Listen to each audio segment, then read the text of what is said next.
My name's Patrick Foley, and this is my review for The Art of Telling Lies for UK Film Review. So this film is a feature-length mystery thriller from director Pascal Payant. It follows a story of a number of rich, famous, wealthy individuals who are invited to a European castle for some sort of secret special event that they don't know too much about. When they arrive, they are met by a mysterious recorded message that unveils all of the deepest, darkest secrets, things like murder, things like sexual abuse, things like affairs. And once all those secrets are put out amongst the group, they are then tasked with finding the individual responsible or taking responsibility for their actions. It is quite ironic and probably not a bad thing for the filmmakers, really, that this film is coming out right around the time of one of the biggest scandals, probably of the modern times, of the sort of Epstein files, and that theme of the rich and powerful and wealthy being up to unspeakable crimes and then being subject to blackmail for them. Is really timely, given the circumstances of what we're finding out about the real world and what the film covers within its plot. Art of Telling Lies, I thought, had a very, very interesting concept, and I think the film's sort of opening third is its strongest. The idea of a kind of blackmail plot, almost mixed in with like a Saw elements of characters being trapped together and threatened, makes for a really interesting idea. It's not something that hasn't been done before, but I think the way it's delivered in this film really landed effectively in the setup.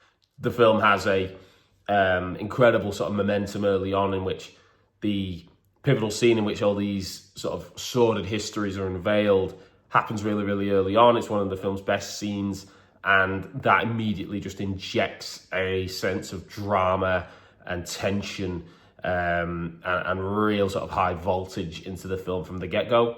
This isn't really something that the film can sustain throughout, and the sort of interactions between the characters and the different dynamics are at their most interesting in those early stages. There's an almost sort of darkly comic way about the film as well in those early parts. I mean, some of the characters sort of immediately switch to kind of incredible indignant anger at some of these secrets being unveiled.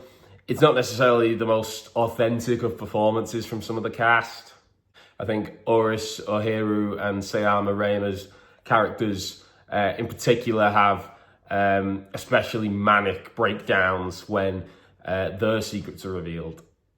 But the overacting didn't particularly bother me. I thought it kind of added a bit of a Nami quality to the film that I actually enjoyed and made me invest a little bit more to see what levels the film could really rise its stakes up to. I didn't ultimately find it especially fulfilling, and I don't think the story really matched the level of conspiracy that the director intended it to, but it's definitely a fun ride along the way. I was surprised after watching the film to find out the sort of budget that it was made on, because the film looks absolutely fantastic. It is one of the best looking sort of smaller films that I've seen in a very long time. The aesthetic of the film, which is set in a sort of luxury European castle, is absolutely nailed on. It really feels like this sort of modern, initially palace of luxury very quickly almost becomes prison-like.